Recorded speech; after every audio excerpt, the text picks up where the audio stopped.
Hi, welcome to Ramya's diaries. நம்மளோட channel இன்றைக்கி என்ன பார்க்க போகிறீங்கன்னா, செவ்வாய்க்கிழமை பூஜை பண்ணுற வீடியோ தான். அதுவும் இல்லாமல் வேல் எனக்கு இப்போது ரீசெண்டாக ஆன்லைனில் ஆர்டர் பண்ணிட்டேன். அது எனக்கு வந்துடுச்சு. இப்போ நான் அந்த வேலை வச்சு நான் இப்போ தான் ஃபஸ்ட் டைம் அபிஷேகம் பண்ண போகிறேன். நிறைய பேர் அபிஷேகம் எப்படி பண்ணுறது தெரியாமல் இருப்பீங்களே, ஸோ அதனால் உங்களுக்காக இந்த வீடியோ கொடுக்கலான்ட்டு இருக்கேன். இந்த வேல் நான் அமேசானில் தான் வாங்கினேன். ரொம்பவே சூப்பராக எனக்கு கிடச்சிது. இதோட ப்ரைஸ் டீட்டெயில்ஸ்லாம் உங்களுக்கு தேவைன்னா கமெண்ட்ஸ் பண்ணுங்கள். நான் கமெண்டில் டீட்டெயில்ஸ்லாம் சொல்கிறேன். நான் என்ன பண்ணேன்னா, கீழே பூஜை அறையில் நான் மஞ்சள் நல்லா தடவிட்டேன். அதில் எப்பவும் போல் நம்ம ஸ்டார் கோலம் போடுவோம் இல்லையா, அந்த ஸ்டாருக்கு ஒரு சொல்லுவாங்க, அது கரெக்டான பேர் தெரியல. அதை நான் தெரிஞ்சவங்க கமெண்ட் பண்ணுங்கள். ஸ்டார் கோலம் போட்டுட்டு ஓம் சரவண பவன் எழுதிடுறேன். அந்த ஆறு மூலையிலையும் எழுதிட்டு, அதுக்கு நான் என்ன பண்ணேன்னா, வெத்தலை தீபம் போடுறது ரொம்பவே சிறப்பு இல்லையா, அதனால் நான் என்ன பண்ணிட்டேன்னா, எப்போவுமே கோயிலில் போய் வெத்தலை தீபம் போடுவேன். நான் 6 வாரமாக, இப்போ 4வது வாரம், நான் 3 வாரம் நான் செவ்வாய்க்கிழமை வெத்தலை தீபம் போட்டுட்டேன். இப்போ நான் போகிறது 4வது செவ்வாய்க்கிழமை. இந்த செவ்வாய்க்கிழமையிலையும் நான் வெத்தலை தீபம் போடணும். ஸோ அதை நான் என்ன பண்ணிட்டேன்னா, இன்றைக்கி வீட்லேயே நம்ம போடலாம் அப்படின்னு சொல்லிட்டு எல்லாமே வீட்லேயே ரெடி பண்ணி வச்சிட்டேன். 6 வெத்தலையில் மஞ்சள் குங்குமம் வச்சுட்டு 6 மூலையிலையும் நான் அகல் வெத்தலை வச்சு அது மேலே அகல் விளக்கு வச்சிட்டேன்.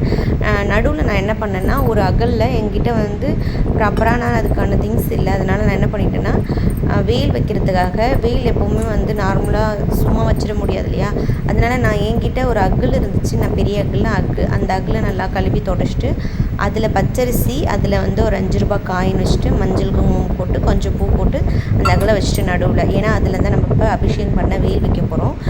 இப்போ நான் இந்த வாங்கின அகலை ஒரு பித்தளை தட்டில் வச்சுட்டு என்ன பண்ண போகிறேன்னா, நான் அபிஷேகம் பண்ண போகிறேன். பொதுவாக எல்லோரும் கேட்பீங்க, என்னென்ன பொருள் வச்சு நம்ம அபிஷேகம் பண்ணணும் அப்படின்னு சொல்லிட்டு. நம்மக்கிட்ட என்ன பொருள் இருக்கோ அதை வச்சு பண்ணலாம். நம்மக்கிட்ட மெயினாக பண்ணக்கூடிய விஷயம் என்னென்னு பார்த்தீங்கன்னா, பால், விபூதி, சந்தனம், தேன், மஞ்சள், குங்குமம், அவ்வளோதான். பன்னீர், உங்கள்கிட்ட வேறு என்ன இருக்குது? இப்போது எலுமிச்சம்பழத்தில் கூட பண்ணலாம். அதுக்கப்புறம் பூவால் கொஞ்சம் அர்ச்சனை பண்ணலாம். தேன் சொல்லிட்டேன் இல்லையா, அதுக்கப்புறம் வெட்டி வேர், அதுக்கப்புறம் நிறைய அபிஷேக பொருள்லாம் இருக்கும். ஸோ அதெல்லாம் பண்ணணுன்றவங்க பண்ணாங்க. எங்களால் அதெல்லாம் பண்ண முடியாது அப்படின்னு நீங்கள் நினைக்கிறீங்க, தாராளமாக நீங்கள் ரொம்ப கஷ்டப்படுத்திக்க வேணாம். தாராளமாக நீங்கள் பால் இருந்துச்சுன்னா பாலில் பண்ணுங்கள். மஞ்சள், குங்குமம், சந்தனம், விபூதி இதில் பண்ணாலே நீங்கள் போதும். பன்னீர் வாங்கி வச்சுக்கோங்க. நீங்கள் இந்த வேல் பூஜை பண்ணுறது நம்ம பண்ணி முடிச்சுட்டு, நம்ம ஒரு வெள்ளை துணியில் நல்லா தொடச்சிட்டு, அதுக்கு சந்தனம், குங்குமம் வச்சுட்டு, அதுக்கப்புறம் நம்ம பூஜை பண்ண ஸ்டார்ட் பண்ணலாம். இப்போ நம்ம வேல் ஒவ்வொரு வாட்டியும் நம்ம அபிஷேகம் பண்ணும்போது எப்படி பண்ணணுன்னா, நீங்கள் பாருங்கள். நான் ஃபஸ்ட்டு நம்ம பால் அபிஷேகம் பண்ணுறீங்கன்னா, ஃபஸ்ட்டு தண்ணியில் அபிஷேகம் பண்ணிவிட்டு, அதுக்கப்புறம் நீங்கள் பால் ஊற்றுங்க. பால் அபிஷேகம் பண்ணிவிட்டு, அதுக்கப்புறம் அந்த வேலுக்கு மஞ்சள் குங்குமம் இல்லை சந்தன குங்குமம் உங்கள்கிட்ட என்ன இருக்குதோ அதை நீங்கள் வச்சுட்டு, அதுக்கு கொஞ்சம் பூவை போட்டுட்டு, அதுக்கப்புறம் தூப ஆராதனை, உங்கள்கிட்ட சூடம் வச்சுருந்திங்கன்னா சூடத்தால் ஆராதனை காமிங்க. அப்படி இல்லைன்னா வத்தி வச்சுருந்திங்கனாலும் வத்தியில் ஆராதனை காமிச்சிட்டு, அதுக்கப்புறம் தண்ணியை ஊற்றிட்டு, மறுபடியும் நீங்கள் என்ன பொருளில் அபிஷேகம் பண்ண போகிறீங்களோ, மறுபடியும் விபூதியால் அபிஷேகம் பண்ணுறீங்களா, விபூதியை கரைச்சி கூட அபிஷேகம் பண்ணலாம். நான் எல்லாமே பொடி பொடியாக தூவி தான் அபிஷேகம் பண்ணிவிட்டு, மறுபடியும் நம்ம மஞ்சள் குங்குமம் வச்சுட்டு, மறுபடியும் நம்ம பூவால் அர்ச்சனை பண்ணிவிட்டு, அதுக்கப்புறம் நம்ம தண்ணியால் அபிஷேகம் பண்ணிடணும். இதே மாதிரி தான் ஒவ்வொரு வாட்டியும் நம்ம ஒவ்வொரு பொருளால் அபிஷேகம் பண்ணும் பொழுதும் நம்ம என்ன பண்ணணுன்னா, பொட்டு வைக்கணும். மஞ்சள் குங்குமத்தால் பொட்டு வச்சுட்டு, அதுக்கப்புறம் பூ போட்டு அர்ச்சனை பண்ணிவிட்டு, அதுக்கப்புறம் தூபாராதனை காமிச்சிட்டு, அதுக்கப்புறம் தான் நீங்கள் தண்ணி ஊற்றி அந்த அபிஷேகத்தை கழுவிட்டு, அதுக்கப்புறம் தான் நீங்கள் அடுத்த பொருளை வச்சு நீங்கள் அபிஷேகம் பண்ணணும். இதே மாதிரி நீங்கள் ஒவ்வொரு வாட்டியும் அபிஷேகம் பண்ணி முடிச்சிடுங்க. அபிஷேகம் பண்ண தண்ணி நம்ம என்ன பண்ணுறது அப்படின்னா, கால் படாத இடத்துல போய் நீங்கள் ஊற்றிடுங்க. அதை இல்லை உங்கள் வீட்டில் பூச்செடி ஏதாவது இருந்ததுன்னா நீங்கள் அதில் ஊற்றிடுங்க.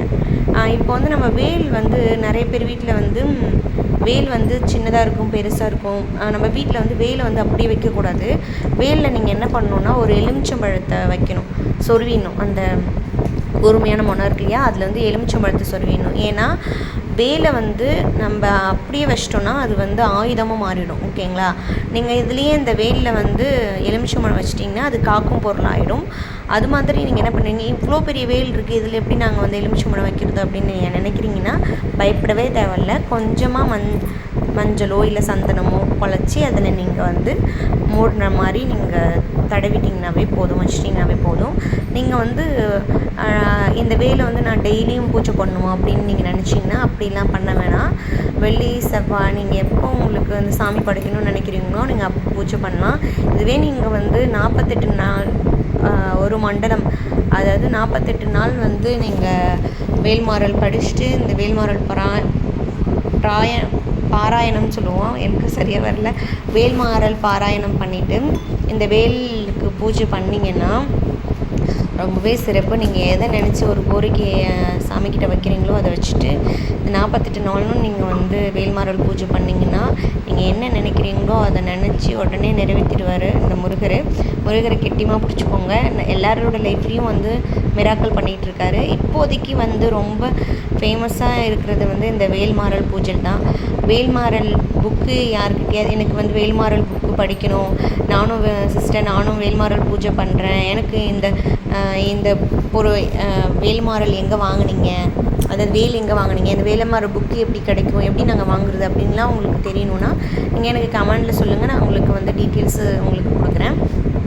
அதுவும் இல்லாமல் பார்த்திங்கன்னா நம்ம இப்போது பூஜைலாம் பண்ணி முடிச்சிட்டோம் இல்லையா, அதில் வெத்தலையில் நான் பூஜை பண்ணுறேன்.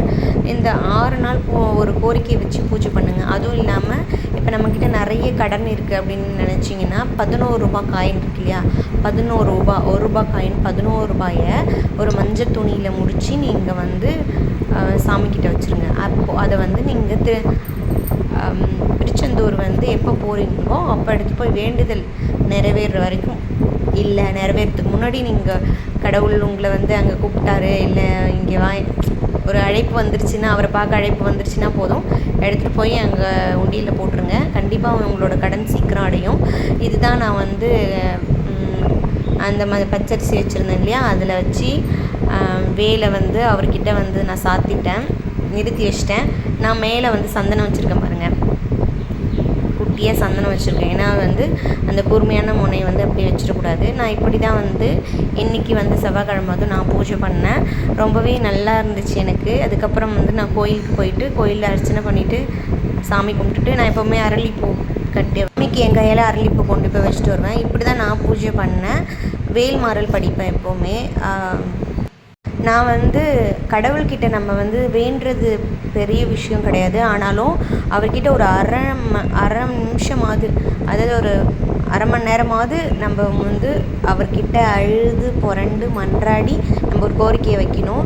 நம்ம இப்போ சாமி கும்பிட்டோம், நான் விளக்கு போட்டேன், நான் எல்லோரும் மேலே பூஜை பண்ண விளக்கு போட்டேன் அப்படின்னு இல்லாமல் அவர்கிட்ட உட்காந்து நீங்கள் பேசுங்க, உங்களோட குறைய சொல்லுங்கள்.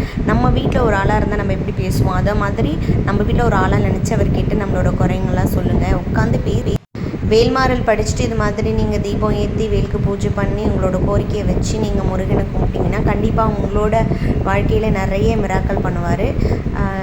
என்னோடய வாழ்க்கையிலே நிறைய நடக்குது. ஸோ வந்து அதெல்லாம் நான் நெக்ஸ்ட் வீடியோவில் சொல்கிறேன். இந்த வீடியோ உங்களுக்கு பிடிச்சிருந்தா மறக்காமல் லைக் பண்ணுங்கள், ஷேர் பண்ணுங்கள், கமெண்ட் பண்ணுங்கள், சப்ஸ்கிரைப் பண்ண மறந்துடாதீங்க. கீழே இருக்க பெல் ஐக்கானை ப்ரெஸ் பண்ணுங்கள். அப்போ தான் நான் போகிற நெக்ஸ்ட் வீடியோ உங்களுக்கு நோட்டிஃபிகேஷனில் வரும். என்னோடய பூஜை வீடியோ உங்களுக்கு பிடிச்சிருந்ததான்ட்டு ஒரு தம்ஸ் அப் கொடுங்க. ஓகேங்களா? தேங்க்யூ, டாடா, பாய்.